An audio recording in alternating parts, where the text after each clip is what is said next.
ሙሉጌታ ጤና ይስጥልን መሳይ እንደምሰነበትክ እንደምናለ እንዴት ሰነበትክ እንዴት አለ ጎጃም ምንድነው የሚሰማው እንግዲህ የዩክሬንና የሩሲያ ጦርነት ነው የሚመስለው ከፍተኛ ሜካናይዝድ ኃይል ገብቶ በከባድ መሳሪያ በመድፍ በታንክ በዙ23 በቢኤም ሮኬት ሳይቀር አገዛዙ ይደበደበ ይገኛል እስካሁን ግን አንድ ፋኖ ገደልኩ አንድ ፋኖ ማረኩ ሲል አላስታወቀም ምንድነው ይሉ ማአት አመሰግናለሁ መሳይ እንግዲህ ሰንበት በትውሏን የጎጃም ቀጠና ከፍተኛ ውጊያ ሲካሄድ ከሰነበተ በተለይ ከአለፈው ሐሙስ ጀምሮ ደግሞ በተለየ ሁኔታ በርካታ ጀነራሎች በርካታ ኮሎኔሎች በርካታ መስመራዊ መኮንኖችን በማሰነፍ ወደ ደጋዳሞት ቀጠና እንግዲህ ቴዎድሮስ ዋና ማዘዣ ጣቢያ ነው በሚል ወዳሰበበት ወደ ፈረስ ቤት ከተማ ለመግባት ከፍተኛ ጥረት እያደረገ ይገኛል በዚህም ቴዎድሮስ ሰራዊትም ከፍተኛ ተነቅነቅ እያደረጉ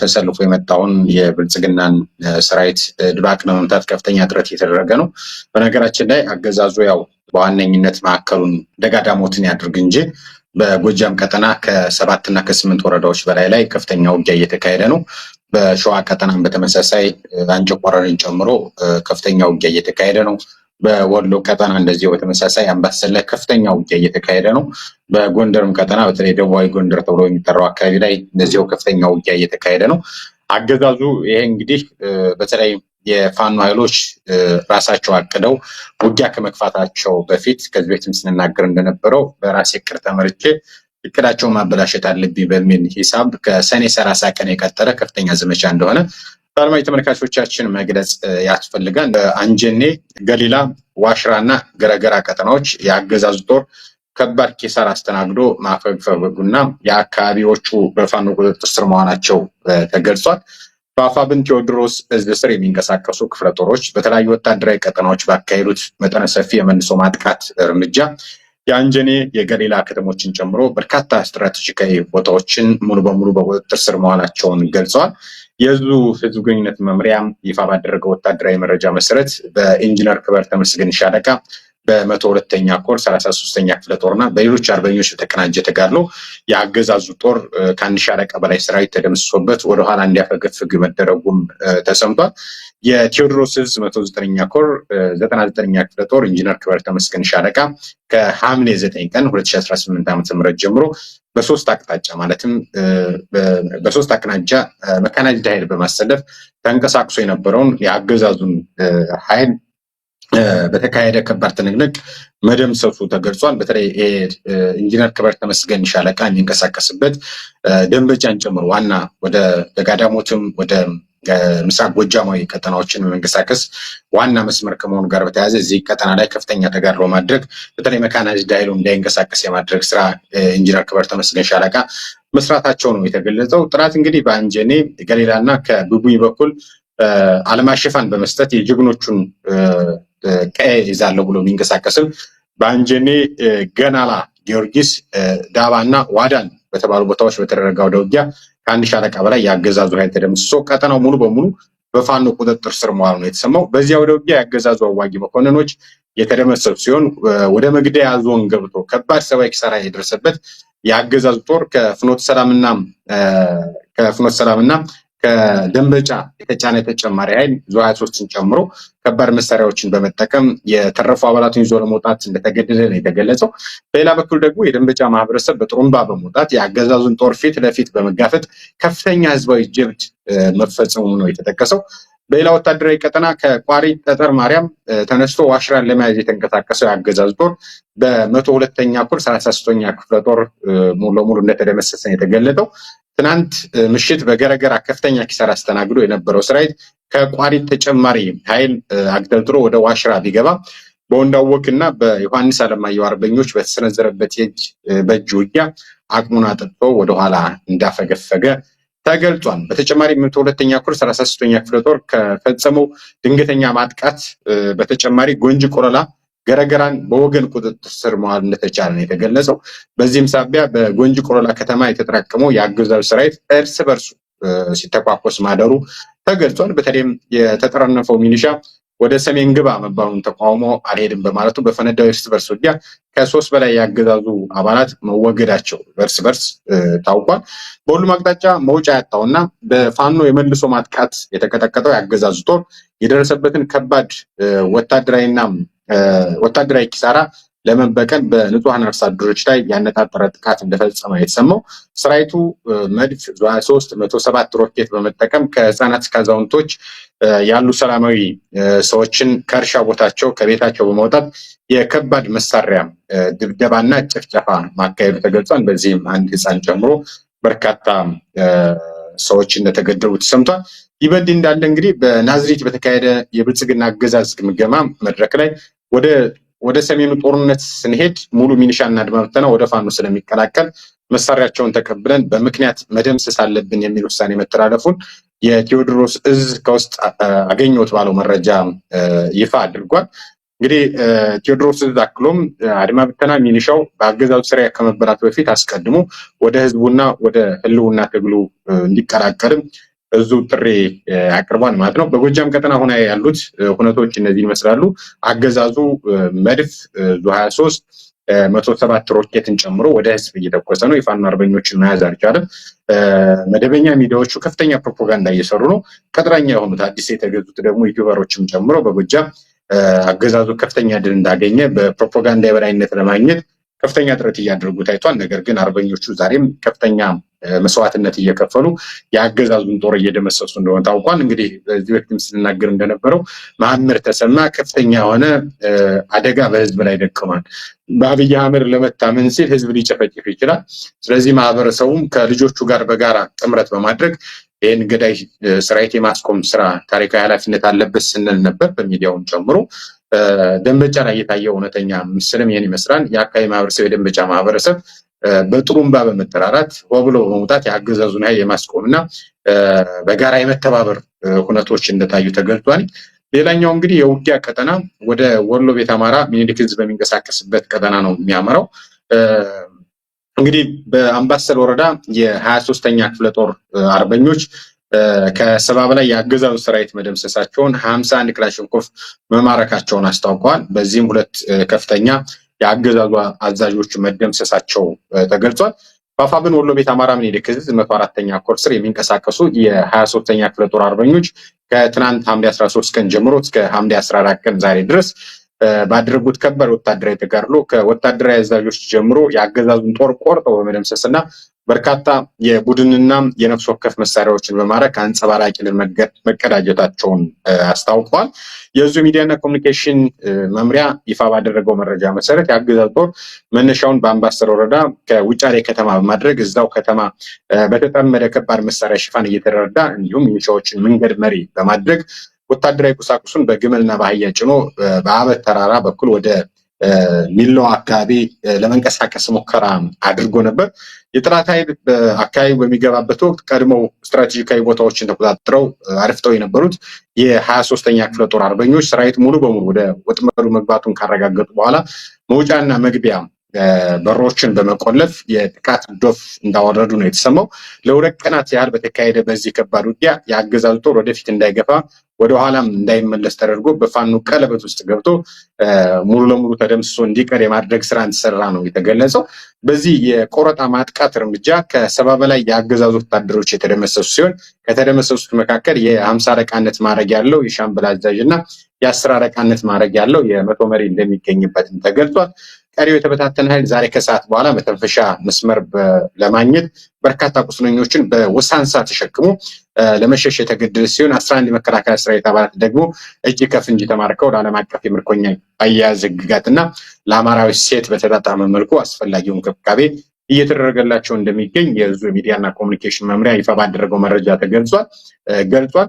በተጋድሎ ወቅት ከጥላት 3 ብሬን መትረጊስ 51 የኬ ክላሽንኮቭ መሳሪያዎች በቁጥር ተሰፍሮ ያላለቀ የብሬንና የክላሽንኮቭ ተተኳሽ ጥይቶች እንዲሁም በርካታ የደረትና የወገብ ወታደራዊ ትጥቆች መማረካቸውም ተገልጿል ማለት ነው። እንግዲህ በወሎ ቀጠና ያለው አሁን እንቅስቃሴ ይህን ይመስላል። ከዛ በተጨማሪ መሳይ ላሊበላ ኤርፖርትን ማዕከል ያደረገ ከፍተኛ እንቅስቃሴ እየተደረገ ነው። በተለይ በዛሬው ዕለት አንቶኖቭ አውሮፕላን ላሊበላ ኤርፖርት ላይ እንዳሳረፈ የምስል ማስረጃዎችም ወጥተዋል። ከዛ በተጨማሪ ደግሞ ከዚህ በፊት ላሊበላ ኤርፖርት እና ላሊበላ ከተማ ዙሪያ የድሮን ማዝዣ ጣቢያ አልነበረም። ነገር ግን የሰሜን ኃይሎች እየገፉ ነው፣ ጥምረቱ ጥምዶ እያለሱ የሚጠራው ማለት ነው፣ ጥምረቱ እያሰጋኝ ነው በሚል ላሊበላን ቅዱስ ላሊበላ ከተማን ማዕከል በማድረግ ከባድ መሳሪያዎችን የድሮን ጥቃቶችን ለመፈጸም ከፍተኛ ዝግጅት እያደረገ እንደሆነ ከውስጥ የደረሱን መረጃዎች ያመለክታሉ። በቀጣይ ቀናት እዚህ ቀጠና ላይ አሁንም የተጠናከረ ውጊያ እንደሚኖር ካሉት ወታደራዊ እንቅስቃሴዎች መረዳት ይቻላል ማለት ነው። በሌላ ወደ ሸዋ ቀጠና ነው የምናልፈው። በነጎድጓድ ክፍለ ጦር በተካሄደው የአንጨቆረር ከተማ ውጊያ የተማረኩ አካላትና ወታደራዊ ቁሳቁሶችን አሁን ከመሸ የዙ የህዝብ ግንኙነት መምሪያ ኃላፊ ይፋ አድርጓል ማለት ነው። የሸዋ ጠቅላይ ግዛት አሳምነው ዕዝ ይፋ አድርጓል።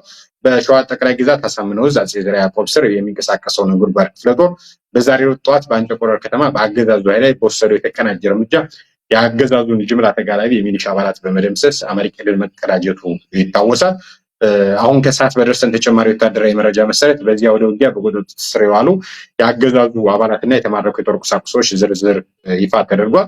የሸዋ ጠቅላይ ግዛት አሳምነው ዕዝ ህዝብ ግንኙነት መምሪያ ባወጣው መረጃ መሰረት በውጊያው ወቅት 5 የአገዛዙ የሚሊሻ አባላት እጅ ከፍንጅ የተማረኩ ሲሆን ከዚሁ ጋር ተያይዞ 12 ክላሽንኮቭ ጠመንጃዎች፣ 4 ኤስኬስ ጠመንጃዎች፣ 1 መትረየስ ክላሽ እንዲሁም ልዩ ልዩ የወገብ ትጥቆችና በርካታ ተተኳሽ ጥይቶች በፋኖ አርበኞች እጅ መግባታቸው ታውቋል። የአጼ ዘርዓ ያዕቆብና የነጎድጓድ ክፍለ ጦር ከፍተኛ አመራሮች በጋራ በሰጡት መረጃ በዚያ ወደ ውጊያ ላይ ከፍተኛ የጀብድ ስራ ለሰሩ የሰራዊት አባላትና አመራሮች ምስጋናቸውን አቅርበዋል። አያይዘውም የድርጅታቸውን ጥሪ ባልተቀበሉና ከአገዛዙ ጎን በመቆም በአማራ ህዝብ ላይ ጥቃት በሚፈጽሙ አካላት ላይ የሚወሰደው ህልውናን የማስከበር እርምጃ ይበልጥ ተጠናክሮ እንደሚቀጥል አስታውቋል። በትናንትናው ዕለት ልዩ ኦፕሬሽን በመስራት ፋኖን ከድቶ ወደ አገዛዙ ገብቶ የነበረና የአገዛዙ የሆነ ወረዳ ምክትል ጸጥታ ምናምን ኃላፊ የነበረ አንድ ግለሰብ እንደዚሁ በልዩ ኦፕሬሽን መደምሰሳቸውን በትናንትናው ዕለት ይፋ አድርገዋል። እዚህ ቀጠና ላይ ያለው አሁናዊ የፋኖ እንቅስቃሴም ጠንካራ የሚባልና በተለይ በመረጃና ደህንነት የተጠናከረ ስራ በመስራት አስደናቂ ጀብድ እየፈጸሙ እንደሆነ መረጃዎች ከሚወጡት መረዳት ችለናል። ሌላኛው መረጃ የሚያመራው ወደ ወለጋ ቀጠና ቢዛሞ ዕዝ በሚንቀሳቀስበት አሁናዊ ሁነት ነው። በጉቶ ጊዳና ስቡ ስሬ ወረዳዎች የአንሻ ሰይድ ዕዝ ክፍለ ጦሮች በተቀናጀ መብረቃዊ ጥቃት 2 ከተሞችን በመቆጣጠር ድል መቀዳጀታቸውን አሁን ከመሸ ወደዚህ ፕሮግራም ከመግባታችን በፊት ይፋ አድርገዋል። በአፋብን ወለጋ ቢዛሞ አንሻ ሰይድ ዕዝ ስር የሚንቀሳቀሱት የጌጤ ግርማ መብረቅ ክፍለ ጦር፣ የአበጀ ጥበቡ ነበልባል ክፍለ ጦር፣ የአንገር ጉትን ክፍለ ጦርና የታፈረ አለሙ ሳተናው ክፍለ ጦር ከዕዙ ምክትል ጦር አዛዥ እና ከክፍለ ጦር አዛዦች ጋር በመናበብ በምስራቅ ወለጋ ዞን በሚገኙ 2 ወረዳዎች ላይ መጠነ ሰፊና የተቀናጀ የከተማ ሽምቅ ውጊያ በማካሄድ አንጸባራቂ ድል መቀዳጀታቸውን አስታውቀዋል። እንግዲህ የዕዙ የህዝብ ግንኙነት መምሪያም ባወጣው መረጃ መሰረት እርምጃ የተወሰደው በምስራቅ ወለጋ ዞን ጉቶ ጊዳ ወረዳ ልጎ ቀበሌና በስቡ ስሬ ወረዳ መርካቶ ቀበሌ ለበርካታ ወራት ካምፕ በማድረግ በሰላማዊ ሰዎች በሃይማኖት አባቶችና ገበያተኞች ላይ አሰቃቂ ጥቃት፣ ዘረፋና ግፍ ሲፈጽም በቆየው አገዛዙ ጥምር ጦር ላይ መሆኑን ነው ያስታወቁት። ዛሬ ከንጋቱ 11 ሰዓት ጀምሮ ከኦኬ ሪፖርት በ4 እና በ5 ኪሎ ሜትር ርቀት ላይ በሚገኙ መርካቶና ልጎ ከተሞች ላይ በአራቱም ክፍለ ጦሮች በጋራ ባካሄዱ መብረቃዊ የከተማ ሽምቅ ውጊያ የአገዛዙን ምሽጎች ሰብረው በመግባት 2ቱንም ከተሞች በሙሉ በቁጥጥር ስር መዋላቸውን አስታውቀዋል። እስከ ቀኑ 5 ሰዓት ድረስ ለ6 ሰዓት ያህል በተካሄደው በዚህ ከባድ ውጊያ የአገዛዙ ጥምር ጦር ሙትና ቁስለኛው ዝርክርክ ወደ ኢኬ ከተማ መፈርጠጥ የተገደደ ሲሆን ሽንፈቱን ለማድበስበስም በኦኬ ከተማ ከባድ መሳሪያዎች ማለትም መድፍ፣ ዙ 23 ሞርታር በመጥመድ ሰላማዊ ሰዎች የሚኖሩባቸውን ከተሞች እንደደበደበ ነው የተሰማው። በዚህ ከባድ አውደ ውጊያ 15 የእግረኛ ጥምር ጦር አባላት እጅ ከፍንጅ የተማረኩ ሲሆን ከዚሁ ጋር ተያይዞ 28 ክላሽንኮቭ ጠመንጃዎች፣ 19 ቦምቦች፣ 24 ካዝናዎች፣ 26 የደረትና የወገብ ትጥቆች፣ 730 የብሬንና የክላሽንኮቭ ተተኳሽ ጥይቶች እንዲሁም የተለያዩ ወታደራዊ ሻንጣዎች በፋኖ አርበኞች እጅ መግባታቸውን የአፋብን ወለጋ ቢዛሞ አንሻ ሰይድ ዕዝ ህዝብ ግንኙነት መምሪያ አረጋግጧል ማለት ነው። በጎንደር ቀጠናም ውጊያ እየተደረገ እንዳለ እናውቃለን። ዝርዝር መረጃዎች አልደረሱና እነሱ መረጃዎችን በሚደርሱ ጊዜ ወደ አድማጭ ተመልካቾቻችን እንደምናቀርብ መግለጽ እፈልጋለሁ። አሁን ያሉት የፋኖ መንደር መረጃዎች እነዚህን ይመስላሉ። በጣም ነው ማመሰግነው ሙሉጌታ። በእውነቱ በአሁን ሰዓት ያለውን አጠቃላይ እንቅስቃሴ የተጋድሎ መረጃዎችን በሰፊው ነው የሄድክበት። በተመልካቾች ስም ከልብ ነው ማመሰግነው። እንግዲህ የሁሉ አማራ ክልል በተለይ ከቅርብ ባለፈው ሳምንት ጀምሮ ደግሞ በጎጃም ቀጠና መጠነ ሰፊ የሆነ በሜካናይዝድ የታጀበ ብዙ ጀነራሎች እየመሩት ያለው ውጊያ እየተካሄደ ነው። እንደው ድምር ውጤቱን የሆነ ነገር አቀደው ነው የገቡት። ሚዲያዎቻቸውንም ለመከታተል ሞክረናል። እስቲ አገኘነው የሚሉት ድል ምንድነው? ውጤቱን እስቲ በነሱ ሚዲያ ላይ የሚሰሙት ነገሮች ምንድናቸው ብለን ለመፈተሽ ሞክረን ነበር። ይሄን ሁሉ ነገር አሰማርተው ተራራ ደብድበው ቢኤም ሮኬት ተኩሰው መድፍ ተኩሰው ይሄን ሁሉ ቀናት ፈጅተው ያገኙት ድል በጣም የሚያሳፍር ነው። እንደው በተወሰነ ደረጃ እንኳን የያዙት ምርኮ እንኳን ቢኖር ያንን ቢያሳዩና ደጋፊዎቻቸውን ቢያጽናኑ ጥሩ ነበረ። ግን ያየነው የሆኑ 4 ነው 5 መኪና ማረክን አንድ ሆነ ሞተር ሳይክል ያሳያሉ። ከዛ ባለፈ የሚታይ ነገር የለም። ተቆጣጠርን የሚሉት አካባቢ ግን ሰፊ እንደሆነ ነው በዝርዝርም ያስቀመጡት። ምን አገኙ? ቀደም ሲል እንዳልኩት የዩክሬንና የሩሲያ ጦርነት ነው የሚመስለው። የቢኤም ሮኬቶች ሲወነጨፉና መንደሮችን ተራሮችን ሲደበድቡ ነው ያየነው። ምንድነው ውጤቱ? መግቢያም ላይ እንዳልኩት አገዛዙ የፋኖ አርበኞች በዚህ ክረምት ራሳቸውንም ችለው ከሌሎች ኃይሎችም ጋር ጥምረት አድርገው ይወጉኛል የሚል ከፍተኛ ስጋት አለበት። የፋኖ ኃይሎች ጠንካራ መሆናቸውን አገዛዙ የሚያውቃን፣ ሌሎች ኃይሎችም በተደጋጋሚ የመሰከሩት ጉዳይ ነው።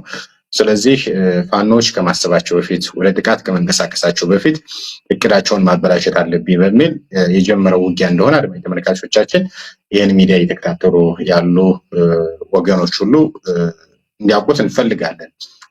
ከፋኖ ኃይሎች ምን ሊያገኙ ይችላሉ የሚለውን ምንም ሊያገኙ አይችሉም። ከዚህ በፊትም ባለፉት 3 ዓመታት ከፋኖ ኃይል የተማረከ የታየ ነገር የለም።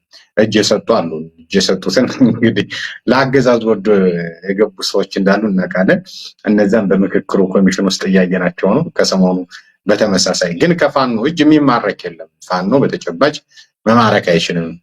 ከሚኒሻዎች መሳሪያ ይቀማና ቅድም ቴዎድሮስ በመግቢያው ወደ ሰሜን ጦርነት ከመግባታችን በፊት እንግዲህ ያው ከትግራይ ጋር ማለታቸው ነው ሰሜን ሲሉ ከሱ ጋር ከመግባታችን በፊት ሙሉ ለሙሉ የአድማ ብተናውን በግልጽ እንደተቀመጠው ወደ ሰሜን ጦርነት ስንሄድ ሙሉ ሚኒሻና አድማ ብተና ወደ ፋኖ ስለሚቀላቀል መሳሪያቸውን ተቀብለን በምክንያት መደምሰስ አለብን የሚል ግምገማ ይዘው ነው እንግዲህ ከፍተኛ እንቅስቃሴ እያደረጉ ያሉት። ከነዚህ የሚቀበሉትን ፋኖ አሁን ሙሉ ለሙሉ የታጠቀው ወይ ብሬን ነው ወይ ስናይፐር ነው ወይም ደግሞ ጥቁር ክላሽ ነው። አብዛኛዎቹ ነባር ክላሾች ከዚህ በፊት ቁመት ጠብቀኝ የሚባለው ጓንዴ ምናምን የሚባሉት መሳሪያዎች አሁን የፋኖ ሰራዊት አይዟቸውም እና ከገበሬው ከሚኒሻው ይቀሙና ያንን መሳሪያ ማረክን ይላሉ። ማን እንደሚዋሹ ግራ ነው የሚገባው። ራሳቸውን ዋሽተው ህዝብ ለማዋሸት ከፍተኛ ጥረት እንደሚያደርጉ ይታወቃልና ነገር ግን የፋኖ ሰራዊት የሚማረክ ሰራዊት የለውም፣ የሚማረክ መሳሪያ የለውም። በተጨባጭም የሚማርኩበት ምድል የለም። ምክንያቱም ፋኖዎች አንደኛ ህዝባዊ ድጋፍ አላቸው፣ ህዝባዊ ደጀንነት አላቸው። ሁለተኛ የሚዋጉበት ዓላማ አላቸው። ከዛ በተጨማሪ ደግሞ የአገዛው ሰራዊት ደግሞ ፋኖ መጣ ሲባል የሚገባበት ቀዳዳ እንደሚጠፋው ይታወቃል። ከዚህ በፊትም አብረው ግንባር ላይ ተሰልፈው በበላጎ በተለያዩ ግንባሮች የፋኖ አርበኞች መከላከያ ሰራዊቱን ያልደፈረው ምሽግ የፋኖ አርበኞች ገብተው ብዙ ዋጋ ከፍለው የደፈሩበትን እውነት እናስታውሳለን። የሪፐብሊካን ጋርድ ኮማንዶ ምናምን የሚባሉ ያልደፈረውን ምሽጎች የደፈሩት የፋኖ አርበኞች ናቸው። የትናንትናው ምስራቅ አማራ ፋኖ የዛሬው ምኒልክ ዕዝ ማለት ነው። በተመሳሳይ አሁንም እየተዋጋ ያለው ከፍተኛ ልምድ ያለው ባለፉት 4 ዓመታት 5 ዓመታት ከፍተኛ ውጊያ ልምድ ያለው በሚያውቀው ቀጠና ህዝባዊ ድጋፍ ያለው እነዚህን ሁሉ ካሟላህ አንደኛ የማሸነፍ አቅሙ የተረጋገጠ እንደሆነ ይታወቃል። አገዛዙ ህዝባዊ ደጀን የለውም፣ የሚዋጋበት ዓላማ የለውም። የሚዋጋው ሜቢ አንድ ዓላማ ካለው የአብይ አህመድ ወንበር ለማትረፍ ለአብይ አህመድ እንደሆነ ይታወቃልና ስለዚህ ድል ሊያገኙ አይችሉም። የዩኒፎርም ለባሽ ካድሬዎቹ እነ መሐመድ ተሰማም ሌሎች ጀነራሎችም በተመሳሳይ ለአንድ አብይ አህመድ ለመታመን ለመገረድ በትክክለኛ ቋንቋ ለመገረድ የሚያደርጉት ሩጫ ነው። በዚህ ሂደት ደግሞ ሰራዊቱም ድል ባገኘ ቁጥር ወደ ፋኖ ነው የሚገባው። ከሰሞኑ የወጡት ቪዲዮዎች አይታቸው ከሆነ ከተባረኩ በኋላ እስክታኑ ሲጨፍሩ ምታቸው የመከላከያ ሰራዊት አባላት ወደዛ ሲሄዱ የነፃነት ስሜት ይሰማቸዋል። በመከላከያ ውስጥ እስከቆዩ ድረስ ግን ነገ የትኛው ቦታ ላይ በደፈጣ እንደሚመቱ በመደበኛ ውጊያ እንደሚመቱ በልዩ ኦፕሬሽን የሚያውቁበት እድል የላቸውም እና አገዛዙ ምንም ድል ያገኝ አይችልም። ግን ከገበሬዎቹም ከሚኒሻው ይሄን ቁመ ጠብቅኝ እየቀማ ማረኩ ይላል። ከዛ በተጨማሪ ለአድማጭ ተመልካቾችም ቅድም የመኪና የምትለውንም አንስተዋልና ፋኖ ወደ ትግል ሲገባ መኪና ይዞ የገባ የለም። አብዛኛው መኪናውን ሽጦ መሳሪያ ገዝቶ ነው የገባውና የተማረከ መሳሪያም ካለ እነዛን መሳሪያዎች እንቅስቃሴ በሚያደርጉ ጊዜ ልዩ ኦፕሬሽን በሚሰሩ ጊዜ ከቦታ ቦታ ይዘዋቸው እንደማይንቀሳቀሱ ይታወቃል። አገዛዙ 724 በአማራ ምድር ድሮን ሲያዞር ነው የሚለው። ስለዚህ በመኪና እየሄዱ ሊመቱ አይችሉም። ስለዚህ ያንን መኪና ጥለውለት ይሄዳሉ። ትተውት የሚሄዱት ነገ እንደሚማርኩት እርግጠኛ ስለሆነ በድሮን ላለመመታት፣ አለበለዚያ በድሮን እየሄደ በመኪና የሚመታበት እድል የለም። ስለዚህ ያንን ማረኩ ብሎ የሚያወራበት እድል የለም። አንደኛ መኪናውንም ጥለው የሚሄዱት በምክንያት ጥለው ሂደው እንኳን ከሆነ ማለት ነውና የራሱን ትናንት የካድሬዎች መኪና ነበረ የማስመለስ ስራ ነው ሊሰራ የሚችለው። ከዛ የተለየ ነገር እንደሌለ በግልጽ ማስቀመጥ ያስፈልጋል። ከዛ በተጨማሪ በየዕለቱ በሚባል ደረጃ ባሉት የውጊያ ቀጠናዎች የአገዛዙ ሰራዊት እንደሚደመሰስ ይታወቃል። እንደውም ከዚህ በፊትም ተናግረነዋል። የፋኖ አርበኞች ከህዝብ እሴት ላለመውጣት ብለው እንጂ እንደነሱ ነውር ቢሆን ኑሮ የብልጽግና ሰራዊት የሞተው ሬሳ ይፋ ቢደረግ አብይ አህመድ የሚገባበት የለው፣ የሁሉ ጀነራል የሚገባበት የለው። የኢትዮጵያ እናቶች ልጆቻቸው የት እንደወደቁ ለመጠየቅ ሙከራ ሲያደርጉ እንደሚታሰሩ ይታወቃል፣ እንደሚደበደቡ ይታወቃል፣ እንደሚገደሉ ይታወቃል። ልጆቼ የት ናቸው ብለው ስለጠየቁ ከዚህ በፊት የወጡትን ቪዲዮዎች እንደ ምስክርነት ማንሳት የሚቻልበት እድል አለና ነገር ግን እሴት ስላለ ከዛ ዓለም አቀፍ ህግ መከበር ስላለበት እነዛ ሁነቶች ስለሚጠበቁ እንጂ የአብይ አህመድ አገዛዝ በየዕለቱ እንደሚደመሰስ ሬሳ ማን መሳይ በዚህ በሚዲያ ውስጥ ያለ ነው ማን ይፋ አድርጎ ያውቃል? ማንም አድርጎ ያውቃል። ለምን? ከህዝብ እሴት የተጣላ ነው። በአንድም በሌላ መንገድ ኢትዮጵያ ልጆች ናቸው ተሳስተው ነው ተብሎ ስለሚታመን በጣም ያሳዝናል። ሙሉጌታ የአገዛዙ የፕሮፓጋንዳ አቅጣጫዎችን እየተከታተልኩ ነበረ። እንግዲህ እንደዚህ አይነት መጠነ ሰፊ የሆነ ዝግጅት የተደረገበት ከፍተኛ በጀት ነው። እንግዲህ አገሪቱ ካላት ኢኮኖሚ ይህን ያህል ተነስቶ ለአንድ ቢኤም ሮኬት ጥይት፣ ቅንቡላ፣ ለመድፍ ይህ ሁሉም የወጣውን ሂሳብ አስበው ከዛ የተገኘውን ውጤት ስታሰላው ደግሞ ትርፍና ኪሳላውን እንዴት እያሰሉት ይሆን እነዚህ ሰዎች? በቃ የመጣው ሁሉ ይምጣ፣ ተራራም ደብድበው ሰላማዊ መንደሮችንም ቀጥቅጠው የሚያገኙት እርካታ አለ ወይ? በዚህ መሃል እንደው የፋኖን አቅም አዳክመናል ብለው የሚያስቡትስ ነገር እስከምን ርቀት እነሱን እንደው እየተጽናኑ ሊያቆያቸው ይችላል ነው? ብዙ ጊዜ አነሳዋለሁ እነሱ አካባቢ ለፕሮፓጋንዳ የሚጠቀሟቸውን መረጃዎች በተለይ አንድ ሞተር ሳይክል ሲያሳዩ የሆኑ 5-6 ኩንታል እህል እንደዚሁ ሲያሳዩ ትዝ ያለን ያኔ ከኦነግ ሸኔ ጋር መከላከያ ሰራዊቱ ውጊያ ገጠመ እያሉ እነ ዳንኤል ክብረት ያኔኛም ብልጽግና መንደር አካባቢ ነበርንና ዜና ይልኩልን ነበር። ያው በዛ በዋትስአፕ ግሩፕ ውስጥ ስላለን የሚላክልንን ዜና አስታውሰዋለሁ። አንዱንም ዜና አቅርቤው አላቅም። ምክንያቱም ለዜናነት የሚመጠን ብቻ ሳይሆን የሚያሳፍርም ነው።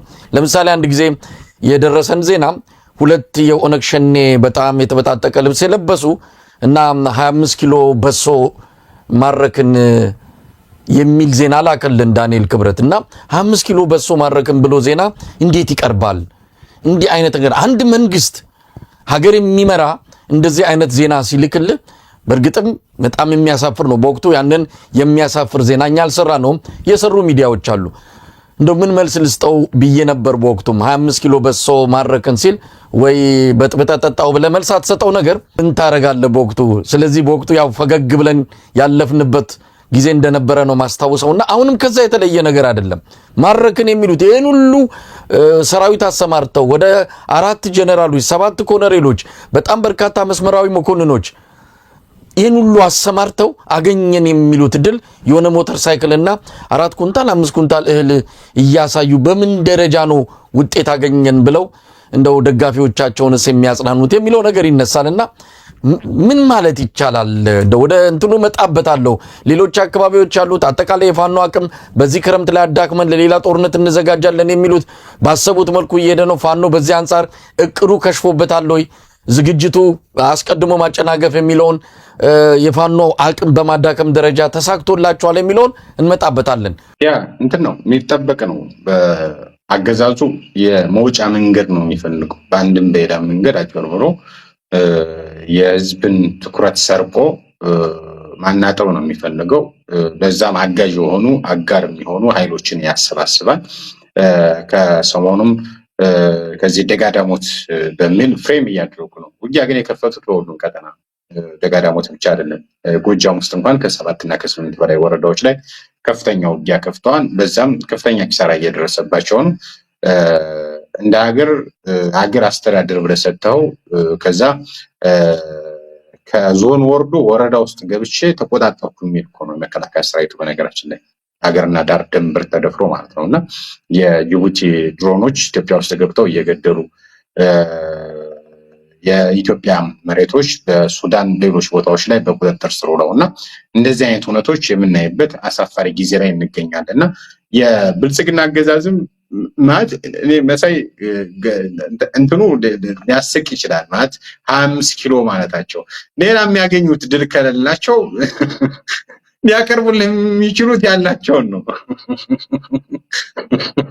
ሰው የሌለው እንዲያመጣ አይችልም። ስለዚህ ወይ 25 ኪሎ ወይም ዶሮ ወይም ደግሞ ዱቄት ምናምን ነው የሚያመጡት። ከዛ የተለየ ነገር አለ። ምክንያቱም ፋኖቹ ከቦታ ቦታ ማለት ሸማቂ ኃይል ነው ከተባለ ሸማቂ ኃይል ደግሞ አንድ ቦታ ላይ አይቀመጥም። እንቅስቃሴ በሚያደርግበት ጊዜ እንደ ብልጽግና ሰራዊት እህል ደፍቶ አይሄድም። እህል እየደፋ በተጋጋሚ የታየበት ሁኔታ አለና ያንን አስቀምጠው ሊሄዱ ይችላሉ። ያንን ሲያገኙ ተቆጣጠር ነው የሚሉበት ነገር በጣም አስቂ ነው። እነዛ ነገሮች መወሰዳቸው በወታደራዊ እድገት በወታደራዊ ውጊያ ላይ የሚያመጣው ለውጥ አለ የለም። ምክንያቱም ፋኖም እንደታጠቀ ነው፣ ሰራዊቱም እንደታጠቀ ነው። ከቦታ ቦታ ሲንቀሳቀስ በሀገሩ ነው የሚንቀሳቀሰው፣ በቤተሰቦቹ መካከል ነው የሚንቀሳቀሰው። ስለዚህ ያንን ከዛ ቦታ አገዛዙ ማረኩት ያለውን ሌላ ቦታ ያገኘዋል። ህዝባዊ ድጋፍ እስካላቸው፣ ህዝባዊ ተቀባይነት እስካላቸው፣ የሚዋጉበት ዓላማ እስካላቸው፣ ህዝብን እስካልበደሉ ድረስ የትኛውም አይነት ድጋፍ ያገኛል። በዛም ነው ባለፉት 3 ዓመታት እኮ የተለየ ድጋፍ ከየትም አልተደረገላቸው። ሌላው ግን ህዝባችን ማስተዋል ያለበት ትግራይን ሲወጋ በትግራይ በጀት ነው የሚዋጋው። አማራን ሲወጋ በአማራ በጀት ነው የሚዋጋው። ኦሮሞንም ሲወጋ በኦሮሞ በጀት ነው የሚዋጋው። አብይ አህመድ ባለፉት ዓመታት ከአይኤምኤፍ ተበድሯል፣ ከሌሎች ዓለም አቀፍ ተቋማት ተበድሯል። እነዛ የተበደራቸው ገንዘቦች የዋሉት የት ነው? ለጦርነት ነው ያሉት። ጦር መሳሪያ የተገዛባቸው፣ ድሮን የተገዛባቸው፣ የድሮን ተተኳሽ ነው የተገዛባቸው፣ አዳዲስ መሳሪያዎች ነው የተገዛባቸው። መሳይ አሁን አማራው እየተወጋ ያለው በራሱ በጀት ነው። ለምሳሌ የአማራ ክልል በጀት ተብሎ ከ60 ቢሊዮን ምናምን በላይ ይበጀታል በየአመቱ። ያ በጀት ግን ለፖለቲካ መሳሪያ ለፖለቲካ ስራ አይደለም የሚለው። ለፖለቲካ ስራም ከሆነ የዚህ ሲቪል ካድሬዎቹ እነዚህ የፖለቲካ አመራር ተብዬዎቹ ከዩኒፎርም ለባሽ ካድሬዎቹ ከብልጽግና ጀነራሎች ጋር በጋራ በመሆን በተለያየ ወረዳ በመንቀሳቀስ የፖለቲካ ስራ ለመስራት ከፍተኛ ጥረት ነው የሚያደርጉበት። ከዛ በተጨማሪ አበል ነው የሚኖሩት። አሁን ልማት ቆሟል ሙሉ ለሙሉ። የማዳበሪያ እጥረት አለ። የመስኖ ልማት ምናምን የሚባሉ ነገሮች ሙሉ ለሙሉ ታጥፈው አብዛኛው የመንግስት ሰራተኛ ደሞዝ ታጥፎ የመውጫ መንገድ ለአብይ አህመድ መዳኛ ነው ያ በጀት የሚለው። ኢትዮጵያ ባለፉት ዓመታት በርካታ ገንዘብ ተበድራለች። ያ የተበደረችው ገንዘብ የዋለው ጦርነት ላይ ነው። አሁን ኢንፍሌሽኑ እንደዚህ ያለ ምናምን ይባላል። አብይ አህመድ በሚተኩሰው ጥይት እህትና ወንድሞቻችን ይገደላሉ፣ እናትና አባቶቻችን ይገደላሉ።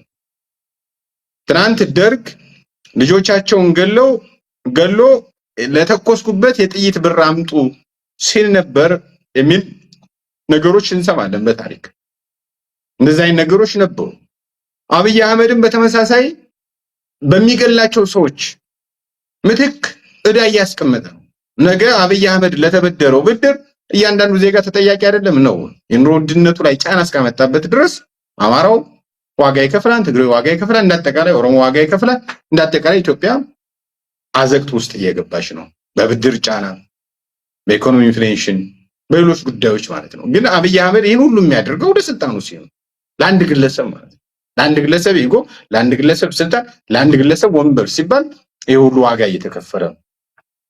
ስለዚህ ጫናው በሁላችንም ላይ እየወረደ ነው። አብይ አህመድን ማስቆም፣ አብይ አህመድን ማስታገስ ለራሳችን ነፃ እንደመውጣት ነው። የህልውና አደጋ ያለበት ህዝብ አለ። ከህልውና አደጋው ባሻገር እንደው ይሄ አደጋ የለብኝም አብይ አህመድ ያሻግረኛል የሚለው ማህበረሰብ ራሱ የዚህ ቀጥተኛ ተጠቂ ነው። ይሄ ቀጥተኛ ሳይሆን ቀጥተኛ ተጠቂ ነው። ምክንያቱም በአማራ ህዝብ በኢትዮጵያ ህዝብ ሲበደራ ያ ገንዘብ ሲከፋፈል ለእያንዳንዱ ብሔር ይደርሳል። ያ ብር ደግሞ ለእያንዳንዱ ብሔር መግደያ የሆነ ማለት ነውና በዚህ ልክ ነው መታየት ያለበት ብዬ ነው። ግታ እንግዲህ አጠቃላይ አማራ ክልሉን ጦርነት ስናስበው ያው 3ኛ ዓመቱን አጠናቋል። እንግዲህ በይፋ ጦርነቱ ከተጀመረ 3ኛ ዓመቱ በዚህ ወር ላይ ነው የሚጠናቀቀው። እስካሁን ምን ተገኘ? ፋኖ ምን ምዕራፎችን አልፎ እዚህ ደረጃ ላይ ደርሷል? አገዛዙስ 15 ቀን ብሎ የገባው ጦርነት 3 ዓመት ከፈጀበትም በኋላ አሁንም መውጫ ስትራቴጂ የለውም። ዝም ብሎ ጦርነት እየቀፈቀፈ ክልሉን በሰላም እጦት እንዲሁም ማህበራዊ ተቋማትን በማውደም ላይ ያለመ አውዳሚ የሆነ ጦርነት ውስጥ ተዘፍቆ ነው ያለው። ለዚህም ተጠያቂውን ፋኖ ነው የሚለውን ትርክቱን ለህብረተሰቡ በየጊዜው እያሰማ ነገር ግን ራሱ አዝማች ራሱ ጦርነት ቆስቋሽ በኋላ ላይ ደግሞ ራሱ የሚያለቅስ ሆኖ ቀጥሏል። አሁን ዋና ዓላማው ተልኮ ፋኖን ከሚቀጥለው ዘመቻ እንዳያደናቅፈኝ ነው። በሚቀጥለው አንድ ጦርነት እያሰብኩ ነው ብሏል። እንግዲህ ጦርነቱ ከትግራይ ህወሓቶች ጋር ሊሆን እንደሚችል ይገመታል። ስለዚህ እንዳያደናቅፈኝ አስቀድሜ የፋኖን እቅድ ማክሸፍ አለብኝ በሚል ይሄ ቀድሞ ነገሮችን የማጨናገፍና ተልኮን የማክሸፍ እርምጃ እንደሆነ ይነገራል። ያ ተሳክቶለታል። እውነት ፋኖ አቅዶም ከሆነ እንግዲህ እቅዱን በይፋ አልገለጸልንም። ምናልባት የሆነ ነገር እንደሚኖር እንጠብቃለን። ከዛ ባለፈ ግን ዝርዝር የምናውቀው ነገር የለም። በዛ ደረጃ የተዘጋጀውን የፋኖን መስመር እንደው አጨናቅፎታል፣ አጓቶታል። በዚህ ደረጃ ድል ተገኝቷል ማለት እንችላለን። የሁሉ ዘመቻ ተከፍቶ ጠብ ያለ ድል አላገኘም አገዛዙ። ትንኮሳ እያደረገ ነው። ለትንኮሳው ደግሞ ተመጣጣኝ አጸፋ ምላሽ የተሰጠው ነው። ከዚህ በፊት እንግዲህ የፋኖ አርበኞች ሲገልጹት እንደነበረው አገዛዙ ትንኮሳ በሚያደርግበት ጊዜ ያንን ያጠፋ ምላሽ ይሰጣል። ያ ያጠፋ ምላሽ ደግሞ አድጎ ወደ መደበኛ ውጊያ ይቀየራል። በመደበኛ ውጊያ ደግሞ የፋኖ ኃይሎች ከፍተኛ ድል እንደሚያገኙ በተደጋጋሚ የተገለጸበት እውነት ነው። እኛም ያቀረብነው እውነት ነው። በሁሉም ቀጠናዎች ነው አሁን ከፍተኛ ሙከራ እያደረገ ያለው። ነገር ግን ያገኘው ድል እንደሌለ በግልጽ ማስቀመጥ ያስፈልጋል። ነገር ግን አማራውን በአማራው የማስመታት ከፍተኛ ፕሮጀክት ተርሞ አብይ አህመድ እንደሚንቀሳቀስ ይታወቃል። ትግሬዎችንም በትግሬው ለማስመታት የነጌታቸው ረዳን ቡድን እንደመረመረ ይታወቃል። አሁን የሚኒሻ ኃይሎች፣ የአድማ ብተና ኃይሎች በተለይ ብአዴን የሚባለው ወይም ደግሞ የአማራ ብልጽግና በዚህ ሂደት ውስጥ የራሱንም ስልጣን ደሞዛቸውን ለማትረፍ ሲል በርካታ በፖለቲካ ንቃተ ህሊና የሌላቸውን የሚኒሻ ኃይሎች እና አንዳንድ አካላትን እያሰለፉ ይገኛሉ። ነገር ግን አብይ አህመድ ከመወገዱ በፊት የነሱ እዚህ የብአዴን የአማራ ብልጽግና የመወገድ እጣ ፋንታ እንዳለው ግን በግልጽ ማስቀመጥ ያስፈልጋል። ምክንያቱም አብይ አህመድ ለአማራ ክልል ገብቶ አይዋጋላቸውም እንደ ግል። ስለዚህ የፋኖ ኃይሎች ከፍተኛ እንቅስቃሴ አድርገው የአገዛዙ ሰራዊት በሚመቱበት ጊዜ መጀመሪያ ተነጥሎ የሚቀረው ይኸው የአማራ ብልጽግና ያደራጀው ጥምር ጦር እያሉ ነው የሚጠሩት እነሱ። ጥምር ጦር የሚሉት መከላከያ ሰራዊቱ፣ አድማ ብተና፣ ሚኒሻ፣ ፌዴራል ፖሊስ ምናምን አንድ ላይ ነው እየተዋጋን ያለ ነው። አብይ አህመድ ይሄን ያመጣው እኔ መከላከያ ብቻ አላስገባውም አማራዎቹም በዚህ ጦርነት ውስጥ አሉበት በሚል ለዓለም አቀፉ ማህበረሰብ ለማቅረብ ያደረገው ጥረት ነው። ነገር ግን ያ እንዳልሆነ ይታወቃል። በገንዘብ የተገዙ እዛ በተጨማሪ ቤተሰቦቻቸውን ጭምር አስገድደው እናንተ በዚህ ሂደት ውስጥ የማትሳተፉ ከሆነ ቤተሰቦቻችሁን መሳሪያችሁን እንቀማለን እያሉ እያስፈራሩ እንደሚያዋጋቸው ይታወቃል። ያገኘው ድል የለም፣ በቀጣይም ሊያገኝ አይችልም። የፋኖ ኃይሎች በዚህ ሂደት ውስጥ ትንኮሳ እያደረገ ያለውን የብልጽግናን ሰራዊት በሚገባው በሽምቅ ውጊያም ያጠፋ ምላሽ በመስጠትም ከዛ በተጨማሪ ደግሞ ያን ያጠፋ ምላሽ በማሳደግ ወደ መደበኛ ውጊያ በመቀየር ከፍተኛ ድል እያስመዘገቡ እንዳሉ መግለጽ ያስፈልጋል። እንደው ያጠፋ ምላሽ ብቻ እንዳልሆነ ያጠፋ ምላሹ አድርጎ ወደ መደበኛ ውጊያ እንደተቀየረ ቀደም በመግቢያችን ላይ እንዳቀረብነው መረጃ ከፍተኛ ድል ያስመዘገቡበት መስመራዊ መኮንኖች፣ ጀነራሎች፣ አዛዦች እየተገደሉ ያለበት ውጊያ እንደሆነ በግልጽ ማስቀመጥ ያስፈልጋል። አንተም እንዳልከው ፋኖቹ በዚህ ክረምት ምን እቅድ አላቸው የሚያውቁት እነሱ ናቸው። እኛ ወይ ዘመቻው ሲታወጅ ወይም ደግሞ መረጃዎች ሲላኩልን የምናውቀው ነገር ነው። አብይ አህመድም ሚዲያ ሞኒተር ሲያደርግ ነው የሚለው እንደዚህ አይነት መረጃዎች እንደው እንደ ድንገት ካፋችን ወጣ የምናደርግ ይመስለዋልና ያንን ለማግኘት ጥረት ያደርጋል። ያ ግን አይሆንም ማለት እንፈልጋለን።